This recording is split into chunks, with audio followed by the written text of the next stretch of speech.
नमस्कार मित्रों, कटोरी स्वस्तिक यूट्यूब चैनल पे आपका स्वागत है। ये वीडियो में मैं आपके लिए कटोरी स्वस्तिक का AK6 मॉडल जिसका प्रोग्रामिंग कैसे करना है और उसका कनेक्शन डायग्राम कनेक्शन कैसे करना है वो सारा कुछ ये वीडियो में मैं आपको समझाऊंगा।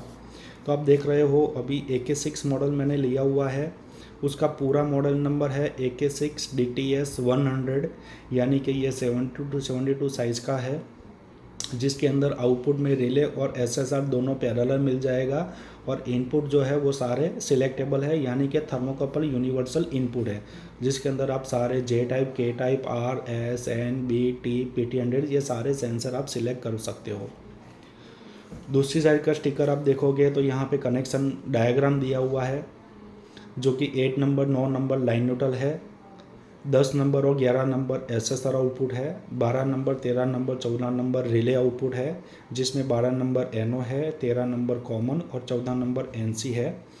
और थर्मोकपल का जो कनेक्शन है वो 5 नंबर 6 नंबर पे दिया हुआ है। और जो PT100 है उसमें 3 केबल, यानी कि रेड केबल आपके 7 नंबर पे लगेगा, जहाँ पे A लिखा हुआ है वहाँ पे रेड केबल लगेगा और B में आपका वाइट केबल लगेगा।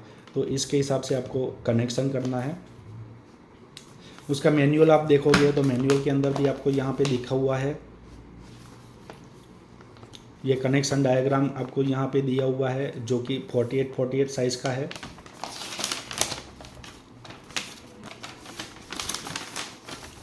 दूसरी चीज़ आप देखोगे कनेक्शन, तो ये आपका 72 साइज़ और 96 साइज़, ये 3 साइज़ मिल जाती है आपको ये मॉडल के अंदर। तो उसका कनेक्शन आपको कैसे करना है वो यहाँ पे आपको समझाया हुआ है, यानी कि 8 नंबर 9 नंबर पे लाइन न्यूट्रल है। अगर आप रिले यूज़ कर रहे हो तो 12 नंबर 13 नंबर 14 नंबर है। अगर आप SSR यूज़ कर रहे हो तो यहाँ पे जो अलार्म 1 है वहाँ पे SSR आउटपुट दिया हुआ है, यानी कि 10 नंबर और 11 नंबर। यहाँ पे अलार्म, ये मॉडल के अंदर अलार्म आपको नहीं मिलेगी। तो अलार्म के जगह पे आपको मेन कंट्रोल आउटपुट जो यानी कि SSR आउटपुट आपको यहाँ पे मिल जाएगा, जो कि आउटपुट 1 और अलार्म दोनों एक साथ ऑपरेट होता है। रिले और SSR दोनों पैरेलल कंट्रोल आउटपुट के हिसाब से काम करेंगे। और यहाँ पे आपका थर्मोकपल का कनेक्शन है।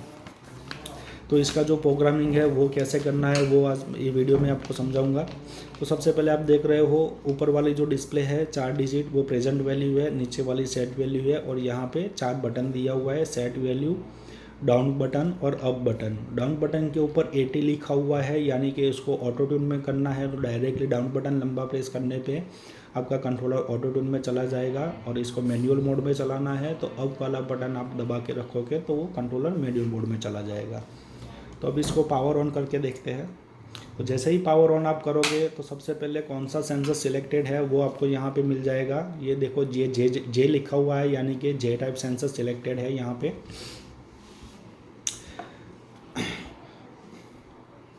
तो उसको सेट वैल्यू आपको सेट करने के लिए सबसे पहले सेट बटन को एक बार दबा के छोड़ दोगे तो यहाँ पे SV लिखा हुआ आएगा और नीचे वाले डिस्प्ले में ब्लिंकिंग होगा। तो यहाँ पे अप डाउन बटन से आप डायरेक्टली सेट वैल्यू चेंज कर सकते हो। जो भी सेट वैल्यू आपको रखना है वो सेट करने के बाद एक बार सेट बटन प्रेस कर दोगे तो ये आपका नीचे वाला डिस्प्ले में वो सेट हो जाएगा। अभी इसको ऑटो ट्यून करना है तो ऑटो ट्यून के लिए आपको डाउन वाला बटन है जो है वो आपको 1 टाइम प्रेस करके रखोगे, 4 से 5 सेकंड आप प्रेस करके रखोगे तो ऊपर वाली डिस्प्ले ब्लिंकिंग हो जाएगी। जैसे ये ब्लिंकिंग स्टार्ट हो आप बटन छोड़ दोगे तो ये अभी कंटिन्यू ब्लिंकिंग हो रहा है, उसका मीनिंग कि ये ऑटो ट्यून में है। तो ऑटो ट्यून में आपकी 2 साइकिल चलेगी, एक बार 100 पहुँचेगा, फिर ऊपर जाएगा, फिर नीचे आएगा, वापस 100 पे ले जाएगा, फिर ऊपर जाएगा, फिर दूसरी बार जब डाउन आएगा तब जाके ये आपका ऑटो ट्यून ख़त्म होता है। यानी कि 2 साइकिल में आपका ऑटो ट्यून चलेगी। दो बार आपका जो 100 डिग्री सेट वैल्यू है वो अचीव होगा और उसके बाद आपका ऑटो ट्यून ख़त्म होता है। तो जब तक ये ब्लिंकिंग हो रहा है उसका मीनिंग है ये कंट्रोलर अभी ऑटो ट्यून में है। तो उस टाइम आपको कंट्रोलर में कोई भी पैरामीटर चेंज नहीं करना है। तो अभी इसको ऑटो ट्यून को हम लोग बंद करते हैं, तो वही डाउन वाला बटन दबा के रखोगे तो ये ऑटो ट्यून आपका बंद हो जाएगा। उसके बाद उसको इंटरनल पैरामीटर में जाने के लिए सेट बटन को दबा के रखोगे 4 सेकंड तक, तो P00 आएगा। तो P00 जो है वो पासवर्ड का पेज है, नीचे वाले डिस्प्ले में पासवर्ड डालना है। तो नीचे वाले डिस्प्ले में जाने के लिए एक बार फिर से सेट बटन दबा के छोड़ना है। तो यहाँ पे या अभी इसका 18 नंबर पासवर्ड है, ये 18 नंबर मैंने पासवर्ड सेट कर दिया। उसके बाद सेट बटन वापस प्रेस कर दिया तो ऊपर वाले डिस्प्ले में आ जाएगा। अभी मैनुअल के अंदर भी काफ़ी सारे पैरामीटर दिया हुआ है, लेकिन सारे पैरामीटर यूज़ नहीं होते हैं उसके अंदर, क्योंकि कुछ पैरामीटर दूसरे मॉडल के लिए भी होता है। तो जो मैनुअल है वो यूनिवर्सल टाइप का रहता है। तो उसके अंदर सबसे पहले आपका जो P12 है रिजोल्यूशन, वो पैरामीटर यहाँ पे अगर डेसिमल पॉइंट आपको सेट करना है तो यहाँ पे आप उसको डेसिमल पॉइंट भी सेट कर सकते हो। तो जैसे कि यहाँ पे डेसिमल पॉइंट सेट करना है तो P12 में जाके आपको 1 नंबर सेट करना है और वापस सेट बटन प्रेस कर दोगे। और उसके बाद बाहर निकलने के लिए एक बार इन्फो बटन प्रेस, जब ऊपर वाली डिस्प्ले ब्लिंकिंग होती है तब इन्फो बटन प्रेस करोगे तो ये आपका बाहर आ जाएगा। आप देख रहे हो कि अभी ये डेसिमल पॉइंट में वैल्यू दिखा रही है। तो P12 में 1 करोगे तो आपका डेसिमल पॉइंट आ जाएगा, अगर 0 करोगे तो आपका डेसिमल पॉइंट यहाँ पे आपका चला जाएगा। उसके बाद अगर आपको ऑफसेट डालना है, यानी कि कोई डिफरेंस डालना है, सेट वैल्यू को ज़्यादा दिखाना है या कम दिखाना है, तो उसके लिए P13 नंबर है, जिसमें यहाँ पे मेंशन किया हुआ है कंपेंसेशन P13। तो यहाँ पे P13 में अगर आपको ज़्यादा वैल्यू दिखानी है, प्रेजेंट वैल्यू ज़्यादा दिखाना है, तो यहाँ पे आपको प्लस में वैल्यू डालनी है, और अगर कम दिखाना है तो यहाँ पे आपको माइनस में वैल्यू डालनी है।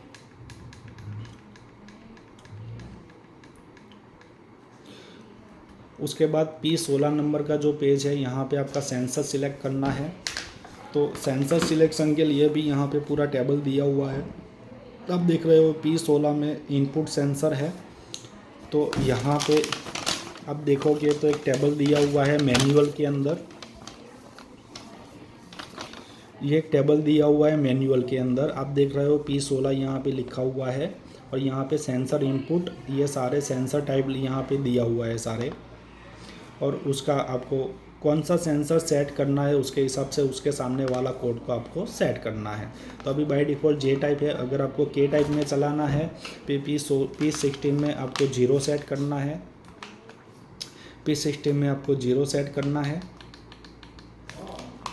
ये आपका K टाइप हो गया। अगर आपको PT100 सेंसर में चलाना है तो PT100 के लिए आपका कोड रहेगा, ये है PT100 के लिए आपका 8 नंबर का कोड है। तो यहाँ पे मैं आपको P16 के अंदर आप 8 नंबर डाल दोगे तो ये आपका PT100 का सेंसर सेट हो जाएगा। तो टेबल के अंदर जो कोड दिया हुआ है उसके हिसाब से जो भी सेंसर आपको सेट करना है उसके हिसाब से आपको ये कोड आपको सेट करना है। तो अभी वापस J टाइप सेंसर सेट कर लेते हैं। उसके बाद इसके अंदर जो P17 जो पेज है वो अलार्म का है। तो AK6 मॉडल के अंदर अलार्म का फंक्शन नहीं है। तो ये सारे जो भी पेज है वो यहाँ पे कोई भी पैरामीटर यहाँ पे यूज़ नहीं होगा उसके अंदर, ये कोई भी पेज आपका यहाँ पे यूज़ नहीं होगा।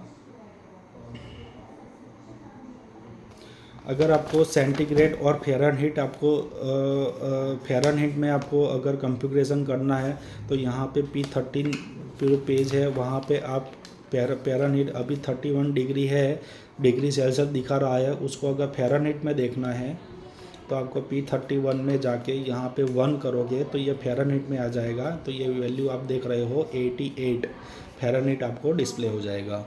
तो ये फ़ारेनहीट में अभी दिखा रहा है। अभी वापस को सेंटीग्रेड में कर देते हैं, ये मैंने सेंटीग्रेड कर दिया है। उसके बाद अगर आपको सेट पॉइंट की लिमिट डालनी है तो उसके लिए P32 नंबर है, ये सेट पॉइंट की लिमिट आपको यहाँ पे मिल जाएगी P32। तो 850 डिग्री उसकी जो J टाइप सेंसर की फुल रेंज है वो यहाँ पे मेंशन है। अगर सेट वैल्यू आपको 200 डिग्री के ऊपर, यानी कि 200 डिग्री के ऊपर सेट वैल्यू नहीं जानी चाहिए, तो यहाँ पे आप 200 की लिमिट सेट कर दोगे तो आपका जो भी सेट पॉइंट है वो 200 के ऊपर नहीं डाल पाओगे। 300 सेट करना है तो यहाँ पे 300 कर दो, तो 300 के ऊपर आपका सेट पॉइंट नहीं जाएगा।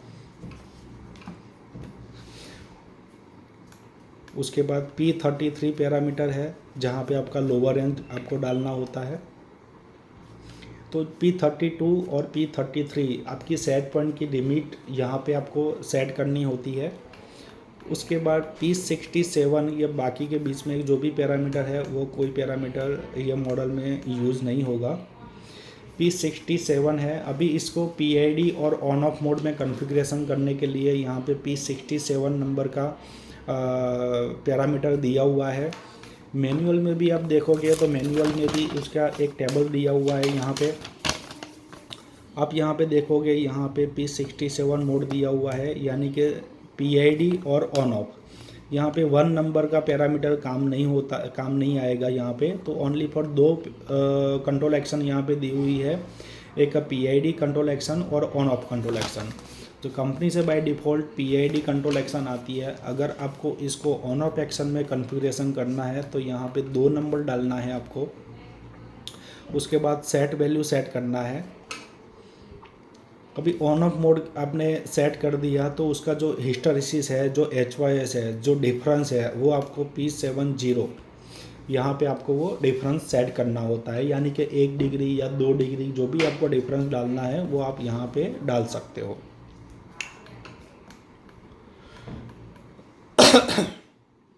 अगर आपको मैन्युअली PID के पैरामीटर डालने हैं तो आप यहाँ पे मैन्युअल भी PID के पैरामीटर डाल सकते हो, जिसके लिए आपका जो भी पेज है वो P76 के P76P, P77I, P78D और एक आपका साइकिल टाइम आ जाएगा।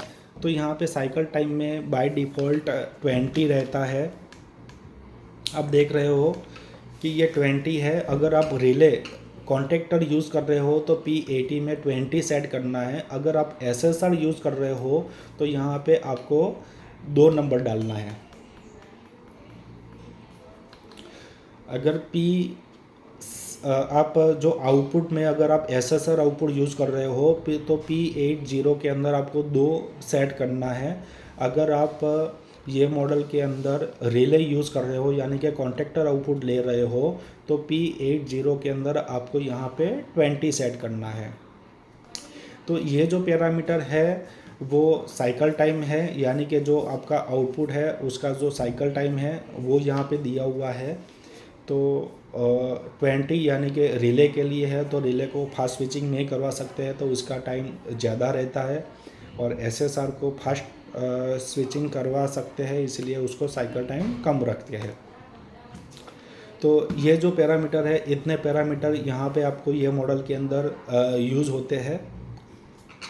तो ये AK6 मॉडल था जिसमें 3 साइज़ आपको मिल जाएगी, 48, 72 और 96। तीनों साइज़ के अंदर जो भी पैरामीटर है वो सेम पैरामीटर है। पासवर्ड आ जाएगा आपका 18 नंबर का पासवर्ड आ जाएगा।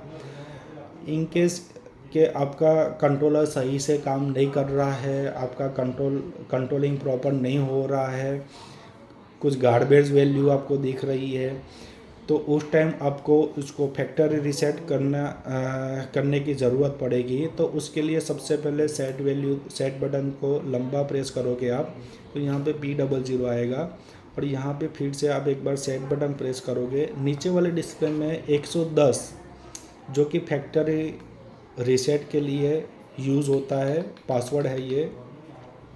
110 सेट करने के बाद आप सेट बटन प्रेस करोगे तो पूरा कंट्रोलर एक बार रिस्टार्ट होगा। आप देख रहे हो पूरा रिस्टार्ट हो गया, और पूरा फैक्ट्री सेट जो भी पैरामीटर रहता है वो अपने आप वो सेव कर लेगा, सेट हो जाएगा। और उसके बाद जो भी आप गलती से कोई पैरामीटर में छेड़खानी हो गई है तो वो सारे बाय डिफ़ॉल्ट हो जाएंगे, और उसके बाद आपको फिर से आपका जो भी पैरामीटर है वो डालना है, अदरवाइज़ आपको ऑटो ट्यून करके उसको वापस आप प्रॉपर चला सकते हो। तो मित्रों, जो AK6 का जो मैनुअल है वो अगर आपके पास नहीं है तो आप कंपनी की वेबसाइट www.katoniswastikInstrument.com वो वेबसाइट के अंदर डाउनलोड के ऑप्शन के अंदर आपको ये मैनुअल भी आपको अवेलेबल हो जाएगा। साथ ही कंपनी के जितने भी मॉडल नंबर है वो सबके मैनुअल अवेलेबल है। और दूसरा भी कंट्रोलर जो भी कंपनी के दूसरे भी काफ़ी सारे मॉडल के जो आपको प्रोग्रामिंग सेट करना है या तो फिर उसका कॉन्फ़िगरेशन करना है, उसका कनेक्शन करना है, वो आपको समझ में नहीं आ रहा है तो कंपनी की यूट्यूब चैनल है कटोनी स्वस्तिक। यूट्यूब में आप सर्च करोगे कटोनी स्वस्तिक तो वहाँ पे आपको वहाँ पे मिल जाएगा और उसको सब्सक्राइब करोगे तो कंपनी के जितने भी मॉडल के जितने भी वीडियो है वो सारे आपके वीडियो आप यहाँ पे देख पाओगे और वीडियो देख के आप उसको प्रोग्रामिंग और कनेक्शन करके उसको बहुत ही इजीली आप उसको रन कर पाओगे। नमस्कार।